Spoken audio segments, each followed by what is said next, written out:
చందమామ కథ నోటి లెక్క. కన్యాకుబ్జ నగరపు రాజుగారు ఒక చాటింపు వేయించారు.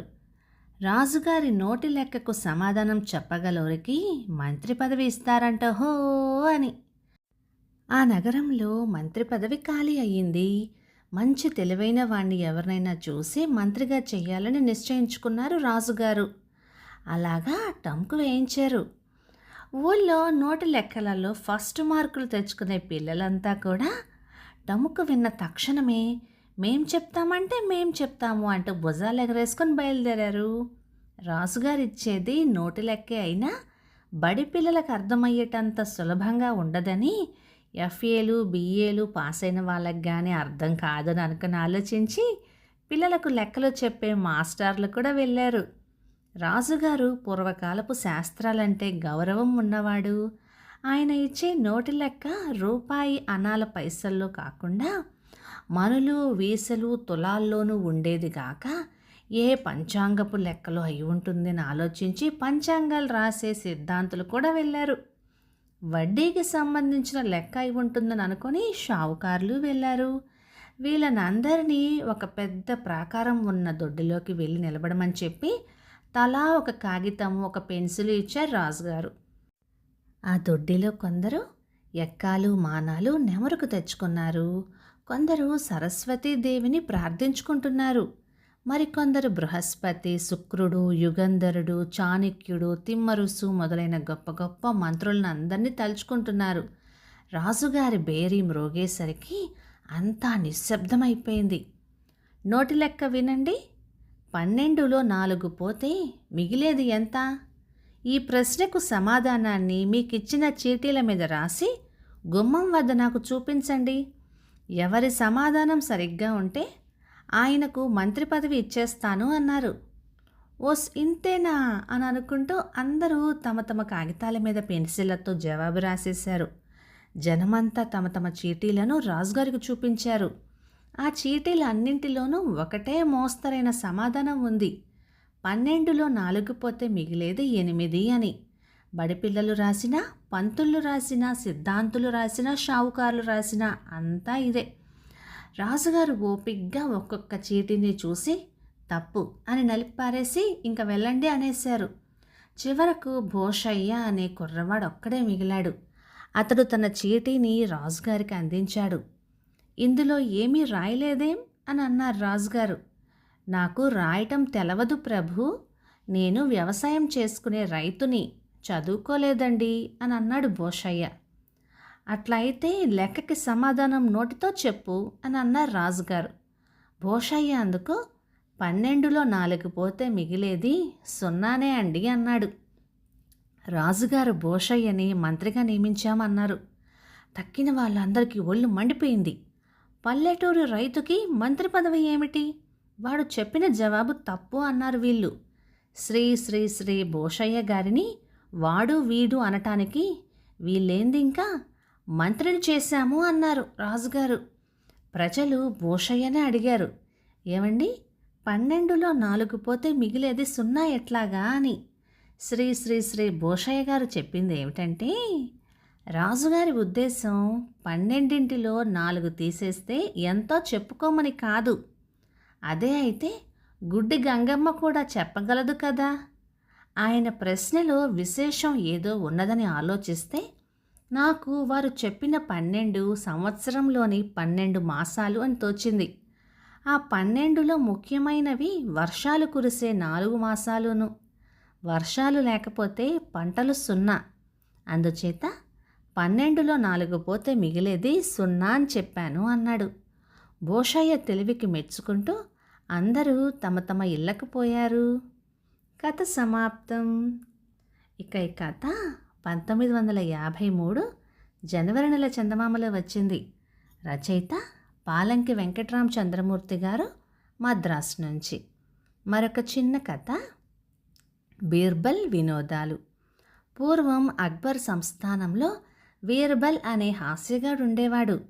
బీర్బల్ తెలివితేటలను, హాస్య ధోరణికి అక్బరు ఎంతో మెచ్చుకుంటూ ఉండేవాడు. మిగతా వాళ్లకు ఇది కన్నెర్రగానే ఉండేది. కానీ బీర్బల్ జోలికి వెళ్ళటం అంత క్షేమం కాదని ఊరుకునేవాళ్ళు. ఒకనాడు ఏదో సందర్భంలో పాదుషా తాలూకు మంగలివాణ్ణి బీర్బల్ పరాభవించాడు. ఆనాటి నుంచి మంగలివాడు ఎలాగైనా బీర్బల్ మీద పగ తీర్చుకునేందుకు అనేక ఆలోచనలు చేస్తూ ఉండేవాడు. ఒకనాడు అక్బర్ పాదుషాకి క్షవరం చేస్తూ మంగలివాడు ఇలా అన్నాడు: ప్రభు, చచ్చి స్వర్గంలో ఉన్న తమ తాత ముత్తాతల యోగక్షేమాలు తెలుసుకోవాలని తమకు ఎప్పుడూ కుతూహలంగా లేదా అని. ఎట్లా అని అన్నాడు అక్బర్. ఏముంది, మనం ఒక మనిషిని పంపిస్తే చూసి వస్తాడు కదా అని అన్నాడు మంగలి. మృత్యువును మోసం చేసి తిరిగి రాగల మొనగాడెవరు అని అన్నాడు అక్బర్. ఆ తెలివితేటలు మన బీర్బల్కే ఉన్నాయి స్వామి అన్నాడు మంగలి. స్వర్గానికి వెళ్ళటం ఎలా అని అన్నాడు పాదుషా.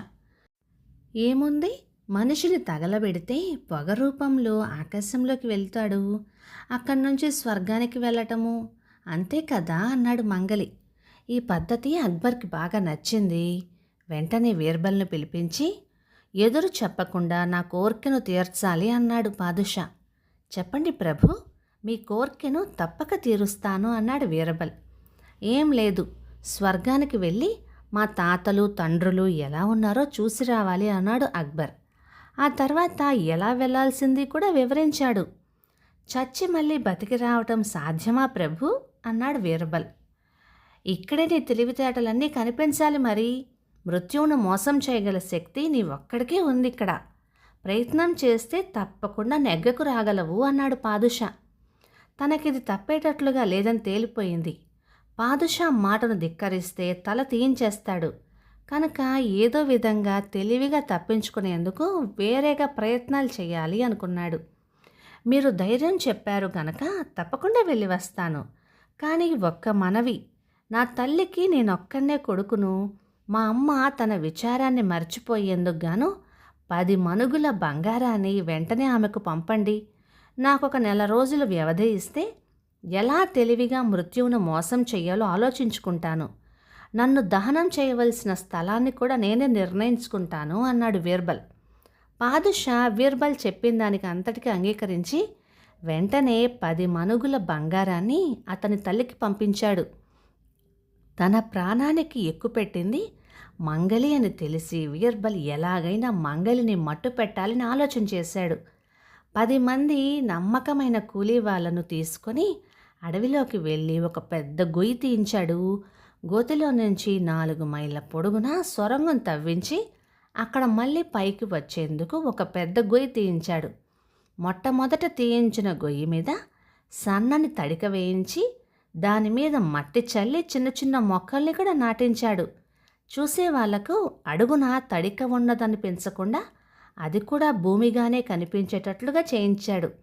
బీర్బల్కు స్వర్గం చేరే రోజు రానే వచ్చింది. ఈ విచిత్రాన్ని చూసేందుకు ఎంతోమంది జనం వచ్చి విరగబడ్డారు. బీర్బల్ పట్ల పాదుషా చూపే అభిమానానికి కన్నెర్రగా ఉన్న వాళ్ళందరూ కలకలలాడుతూ ఎంతో సంతోషంగా ఉన్నారు. అప్పుడు బీర్బల్, మహారాజా, నాదొక మనవి. నేను తెలివిగా మృత్యువును మోసం చేయవలసిన సమయం కదా, అందుకని నన్ను ఎవరికంటా పడకుండా దహనం చేయాలి అని మనవి చేశాడు. అంటే ఏం చేయమంటావు అని అన్నాడు పాదుషా. నా చుట్టూ కట్టెలు పేర్చి ఇల్లులాగా కట్టండి. ఆ తర్వాత ఆ ఇంటికి నిప్పు పెట్టించండి. పొగ రూపంలో నేను స్వర్గంలో జొరబడతాను అన్నాడు బీర్బల్. పాదుషా అందుకు సమ్మతించాడు. పొడుగాటి కట్టెలు తెచ్చి బీర్బల్ చుట్టూ ఇల్లల్లే పేర్చారు. అంతా పూర్తయ్యేటప్పటికీ బీర్బల్ బయట నుంచి చూస్తున్న జనానికి కనిపించటం లేదు. వెంటనే బీర్బల్ అంతకు పూర్వమే తవ్వి ఉంచిన గోతిలోకి దూకి సొరంగంలో నుంచి అవతలి గోతిలోకి చేరి మెల్లగా బయటపడ్డాడు. కట్టెల ఇంటికి నిప్పు పెట్టారు. మంటలు లేచేసరికి నిజంగానే బీర్బల్ చనిపోయాడనుకొని అతని అభిమానులంతా ఏడ్చారు పాపం. రోజులు గడుస్తున్నాయి, నెలలు గడుస్తూ ఉన్నాయి, కానీ బీర్బల్ తిరిగి రాలేదు. బహుశా మృత్యువును మోసగించలేక బీర్బల్ తిరిగి రాలేకపోయాడని అందరూ అనుకున్నారు. సంవత్సరం గడిచింది. ఒకనాడు పెద్ద గడ్డంతో తల నుంచి వేలాడే బారెడు జుట్టుతో జానడేసి గోళ్లతో ఒక వ్యక్తి రాజసభలోకి ప్రవేశించాడు. ఎవడో అడవి మనిషి రాజసభకు వచ్చేశాడు అనుకుని అక్బరు, ఎవరు నువ్వు అని అడిగాడు. మహారాజా, నన్ను అప్పుడే మర్చిపోయారా? నేను వీర్బల్ను, ఇప్పుడే స్వర్గం నుంచి తిరిగొస్తున్నాను అన్నాడు ఆ అడవి మనిషి. మొదట ఇది అబద్ధం అనుకొని సభలోని వారంతా నవ్వారు, కానీ నిదర్శనాలతో వీర్బల్ చెప్పటం ప్రారంభించేసరికి వారందరూ నమ్మక తప్పలేదు. ఏమిటి విశేషాలు అన్నాడు ఆత్రంతో పాదుషా. స్వర్గంలో ఎంత హాయిగా ఉంది, నాకు అక్కడి నుంచి రాబుద్దే పుట్టలేదు. అందుకే ఇన్నాళ్ళు అక్కడే ఉండిపోయాను. కానీ ఒక్కటే చాలా ఇబ్బందిగా ఉండింది. అక్కడ మంగలి లేడు. సంవత్సర కాలంలో నా జుట్టు గోళ్ళు ఎలా పెరిగిపోయాయో చూడండి. సంవత్సరాల తరబడి అక్కడే ఉన్న మీ తాతలు తండ్రులు అవస్థ వర్ణించేందుకు వీలు లేకుండా ఉంది. వెంటనే మన మంగల్ని పంపించమన్నారండి వాళ్ళు, మీతో చెప్పమన్నారు అని అన్నాడు వీర్బల్. ఈ మాట వినగానే మంగలికి గుండెల్లో ఎలకలు పరిగెత్తినాయి. తన మీద దెబ్బతీశాడు వీర్బల్ అని అనుకున్నాడు. ఏమనుకుంటే మాత్రం ఏం ప్రయోజనం? మంగలి స్వర్గానికి వెళ్ళక తప్పలేదు. మామూలు పద్ధతిలోనే దహనం జరగను జరిగింది. మంగలి చావనూ చచ్చాడు. అది మొదలు వీర్బల్ జోలికి పోవటం అంటే అందరికీ భయంగానే ఉండేది. కథ సమాప్తం. ఇక ఈ కథ 1953 జనవరి నెల చందమామలో వచ్చింది. రచయిత్రి జి హనుమాయమ్మ గారు, హైదరాబాద్ నుంచి. ఇక ఈ కథలు మీకు నచ్చినట్లయితే లైక్ చేయండి, షేర్ చేయండి. ఇలాంటి మంచి తెలుగు కథల కోసం మన ఛానల్ని సబ్స్క్రైబ్ చేయండి. Thank you.